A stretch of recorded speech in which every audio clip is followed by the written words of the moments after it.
"War is hell," General Dwight D. Eisenhower once said. But on June 6, 1944, over 156,000 Allied troops would willingly descend into that hell to free Europe from Nazi tyranny. This is the story of D-Day, Operation Overlord, the largest amphibious invasion in military history. Dawn breaks over the English Channel. The date is June 6, 1944. The water stretches dark and forbidding toward the distant French coastline. In the pre-dawn hours, an armada of over 5,000 ships moves silently through the choppy waters. The vessels range from massive battleships to small landing craft, each carrying precious human cargo, soldiers about to make history. The night before, thousands of paratroopers had already dropped behind enemy lines. Through darkness and anti-aircraft fire, they descended into occupied France. Their mission? To secure key bridges and road junctions, preventing German reinforcements from reaching the beaches where the main invasion would soon begin. The story of D-Day didn't begin on that June morning. Its roots stretch back years earlier, to meticulous planning sessions in secret war rooms across Britain. Military planners spent countless hours examining weather patterns, tidal conditions, and German defenses.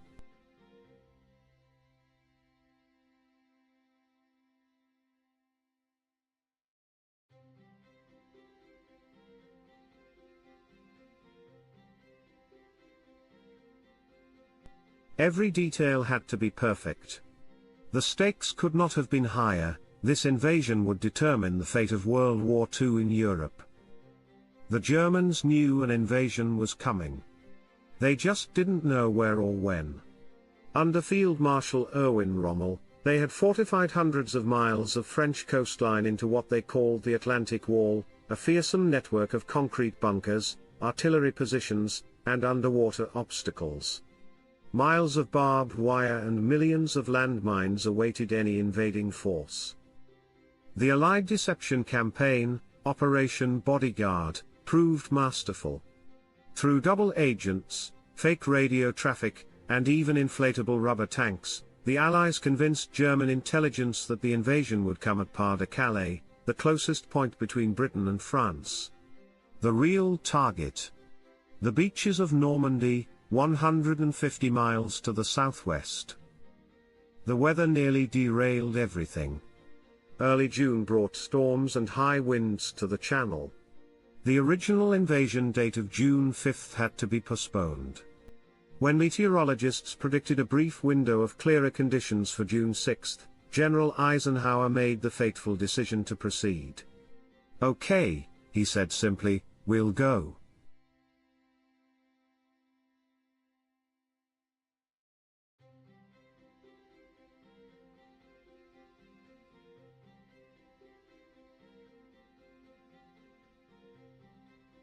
That decision set in motion the most complex military operation ever attempted.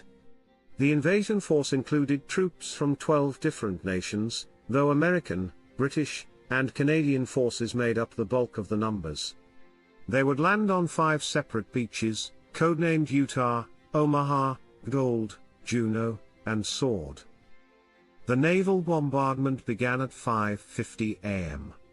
The massive guns of 6 battleships, 23 cruisers, and over 100 destroyers opened fire on German positions. The noise was deafening, a continuous rolling thunder that seemed to shake the very air. Nearly 7,000 vessels of all sizes would eventually take part in the operation. In the skies above, Allied aircraft flew over 14,000 sorties that day.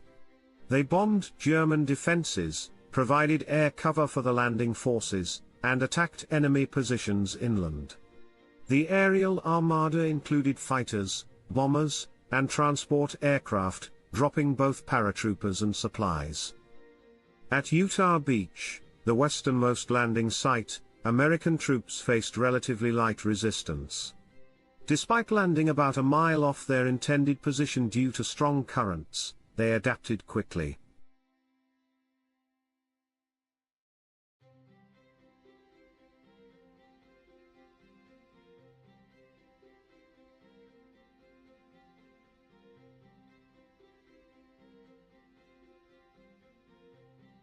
The first senior officer ashore, Brigadier General Theodore Roosevelt, Jr., son of the former president, famously declared, "We'll start the war from right here." By day's end, they would suffer only 197 casualties while securing their objectives.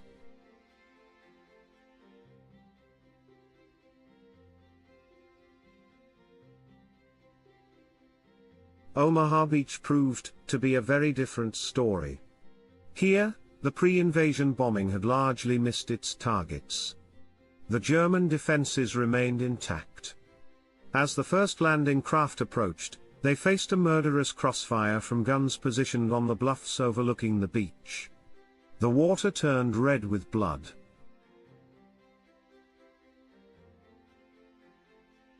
Company A of the 116th Infantry Regiment, part of the first wave at Omaha, lost 96% of its men in the initial landing. The survivors found themselves pinned down behind beach obstacles, unable to advance under withering fire from German positions.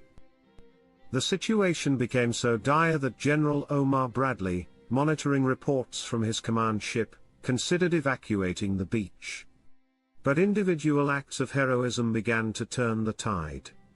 Small groups of soldiers found gaps in the German defenses and began working their way up the bluffs. Navy destroyers, seeing the desperate situation, moved dangerously close to shore to provide direct fire support. Slowly, painfully, the Americans established a foothold. At Gold Beach, British forces faced moderate resistance but achieved their objectives through a combination of specialized armor support and naval gunfire.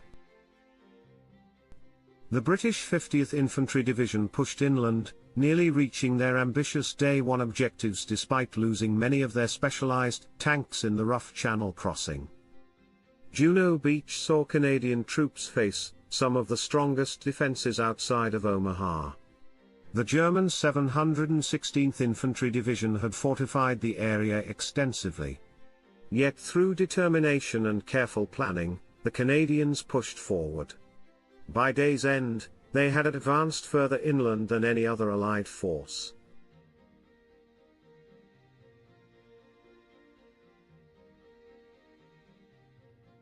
At Sword Beach, British forces landed successfully but faced increasing resistance as they attempted to push toward the city of Caen, a key objective. They also had to be ready for possible German counterattacks, particularly from the 21st Panzer Division stationed nearby.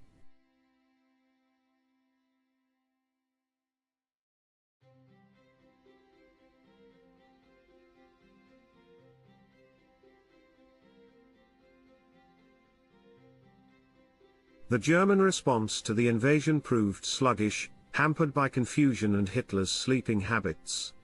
The Führer had taken sleeping pills the night before and left strict orders not to be awakened.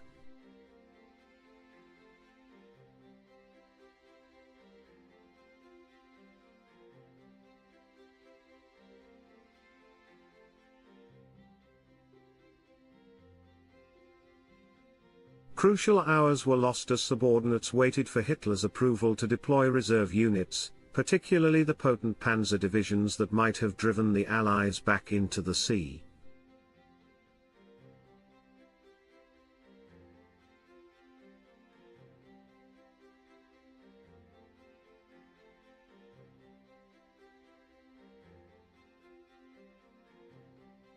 The human cost of D-Day was staggering. The Allies suffered around 10,000 casualties, with 4,414 confirmed dead. American forces, particularly those at Omaha Beach, bore the brunt of the losses. German casualties are estimated at between 4,000 and 9,000. Behind these numbers lie countless stories of individual courage. Like the members of the 2nd Ranger Battalion, who scaled the 100-foot cliffs of Point du Hoc under enemy fire to neutralize a German artillery battery. Or the British glider pilots who landed within yards of Pegasus Bridge in the early hours of June 6, capturing this crucial objective in just minutes. The paratroopers of the 82nd and 101st Airborne Divisions landed scattered across the Norman countryside. Many missed their designated drop zones, yet they adapted and improvised, causing confusion among German defenders and securing vital inland objectives. Their scattered deployment actually worked to their advantage, making the Germans believe a larger force had landed. The massive logistics operation supporting the invasion matched the combat operations in complexity. Over 11 million tons of supplies were stockpiled in Britain before D-Day. Special harbours, codenamed mulberries, would be towed across the Channel to create artificial ports. These engineering marvels allowed the Allies to supply their advancing forces despite the lack of captured port facilities. The French resistance played a crucial role, though their contribution is often overlooked. In the days leading up to the invasion, they sabotaged railroad lines, attacked German communications, and provided invaluable intelligence about enemy positions. Their actions helped prevent German reinforcements from reaching the battlefield quickly. Medical preparations for D-Day were extensive. Each landing craft carried medics, and within hours, field hospitals were operating on the secured beaches. Hospital ships waited offshore, ready to evacuate the wounded. The entire operation represented the most extensive military medical operation attempted up to that time. The deception campaign continued even after the landings began. The Germans remained convinced for several weeks that the Normandy invasion was merely a diversion, with the main attack still to come at Pas-de-Calais. This belief kept crucial German units away from the actual battlefield. The success of D-Day lay not just in the courage of the soldiers who fought their way ashore, but in the unprecedented level of multinational cooperation that made the operation possible. American factories produced landing craft and supplies. British intelligence provided crucial information about German defenses. Canadian shipyards built vessels. Even the weather forecasting represented a combined effort of British and American meteorologists. The technological innovations developed for D-Day proved remarkable. Hobart's funnies, specialized armored vehicles created by the British, included tanks that could swim, clear mines, and lay bridges. The Pluto pipeline, pipelines under the ocean, was designed to pump fuel across the Channel to supply the advancing Allied armies.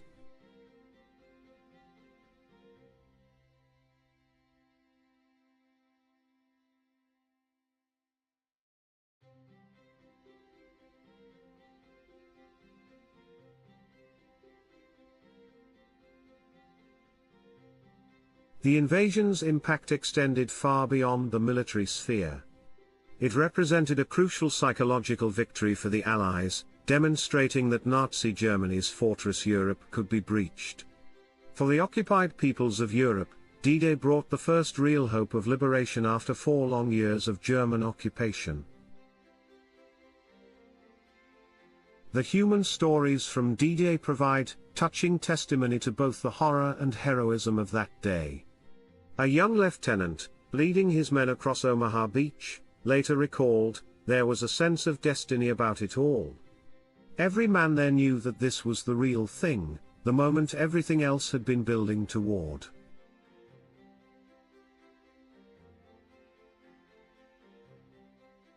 Private John Marvin, a member of the 116th Infantry Regiment, described the scene as his landing craft approached Omaha Beach. The water was full of dead and wounded. The beach was covered with smoke, and you could hear the bullets hitting the front of the boat like hail on a tin roof.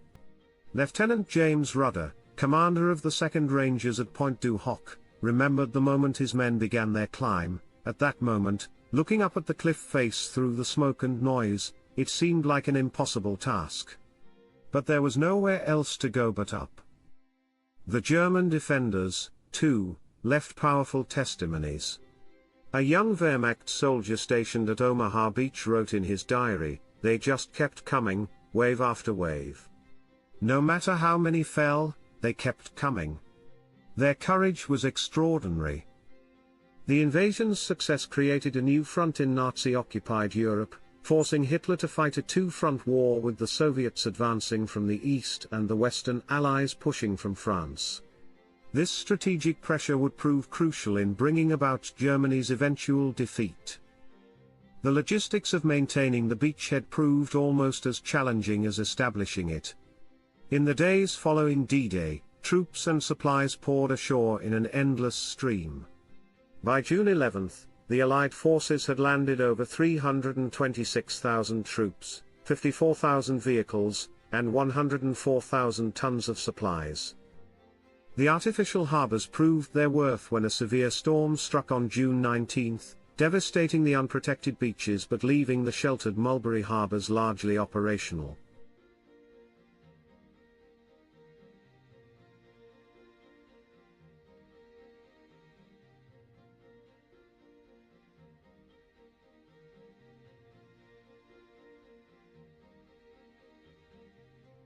Though one harbor was destroyed, the other continued functioning throughout the campaign, handling over 2.5 million men, 500,000 vehicles, and 4 million tons of supplies by the end of the year.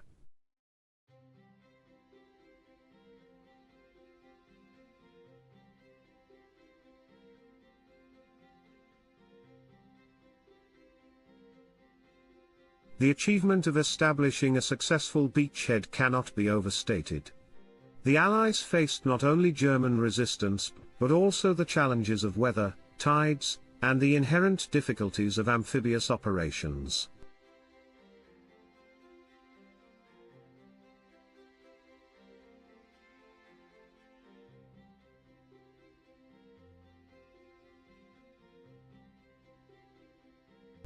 Success required the coordination of air power, naval gunfire, and ground forces on an unprecedented scale. The role of combat engineers deserves special mention. These brave men cleared obstacles under fire, destroyed beach defenses, and created exits from the beaches. Their work proved crucial in allowing forces to push inland and prevent the kind of bottleneck that could have proved disastrous. The naval contribution extended far beyond simply transporting troops. Naval gunfire provided crucial support throughout the day, with destroyers often closing to dangerously short ranges to deliver accurate fire against German positions.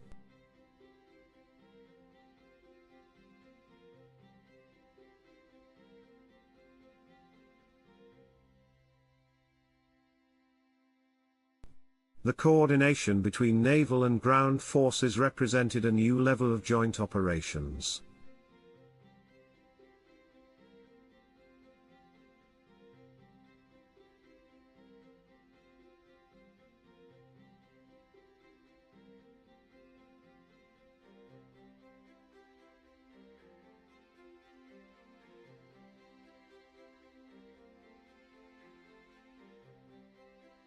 The air forces played multiple crucial roles.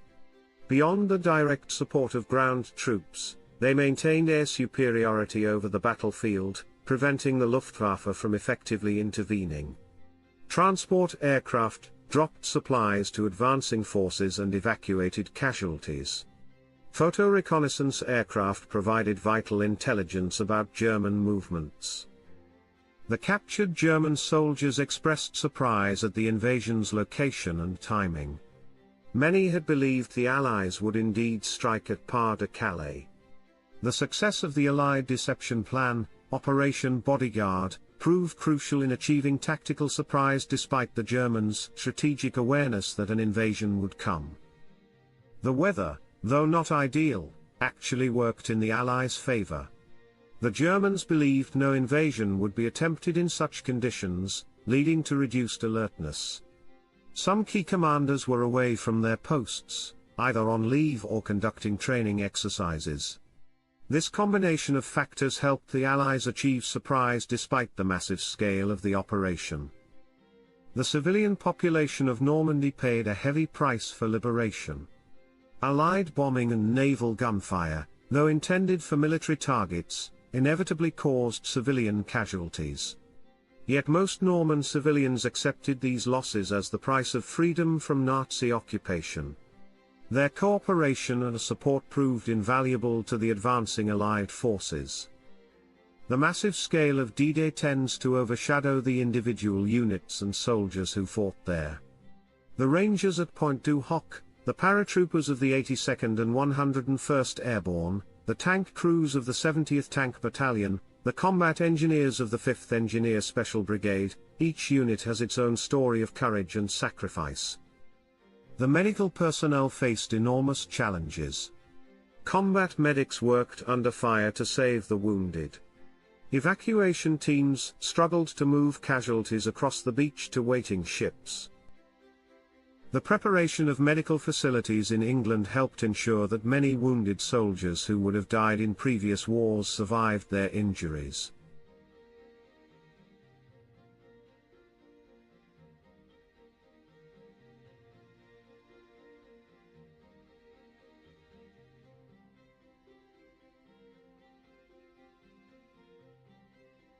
The leadership challenges proved enormous. Officers at all levels had to make crucial decisions under fire, often with incomplete information.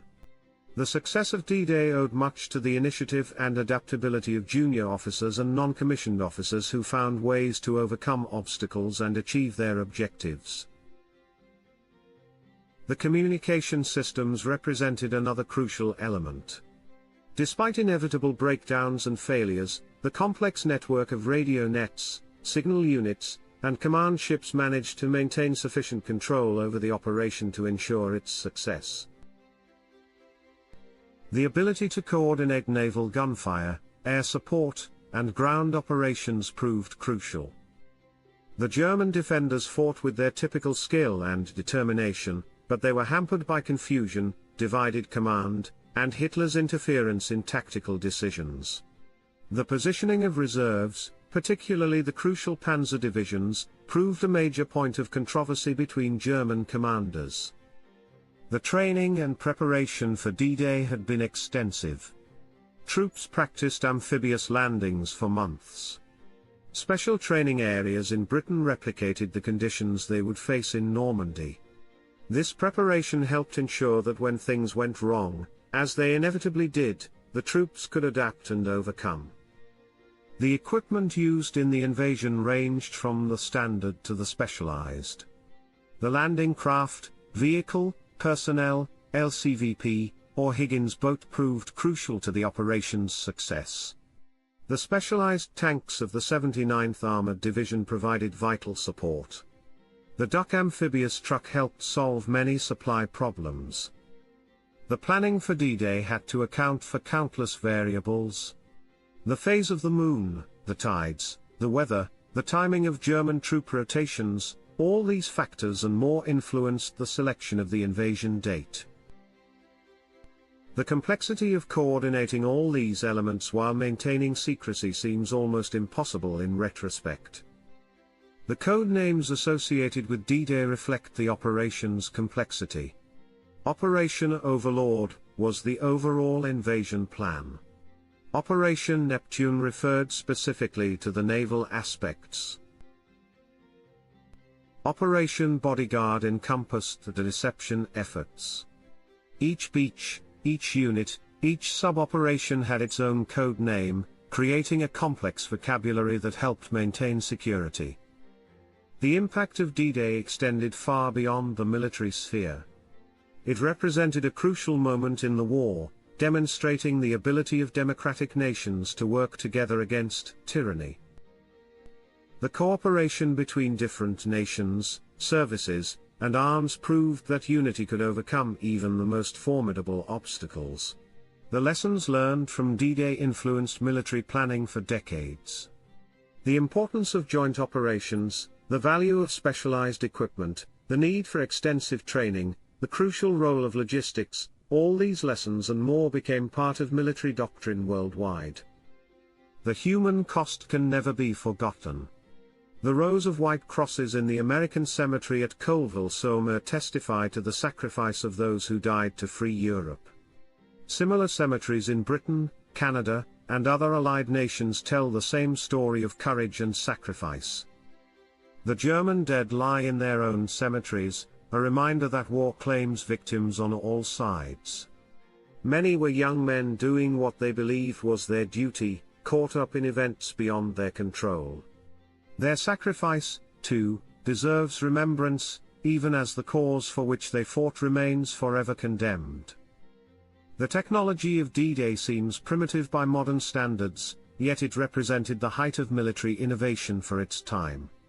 The specialized tanks, the artificial harbors, the communication systems, all pushed the boundaries of what was possible in 1944. The role of intelligence proved crucial. The Allies knew a great deal about German defenses through aerial photography, resistance reports, and other sources. This knowledge helped shape the invasion plan, though as always in war, some intelligence proved inaccurate or misleading. The command structure for D-Day reflected its multinational nature. General Eisenhower served as Supreme Commander, but British General Bernard Montgomery commanded the ground forces. Air Chief Marshal Trafford Leigh-Mallory controlled the air forces, while Admiral Bertram Ramsay commanded the naval elements. The logistics of D-Day extended far beyond the invasion itself. For months, supplies had poured into southern England. Special camps housed the invasion troops. Hospitals prepared for casualties. Every aspect of the operation required careful planning and preparation. The deception plan, Operation Bodyguard, represented a masterpiece of military deception. False radio traffic, dummy equipment, double agents, all played their part in convincing the Germans.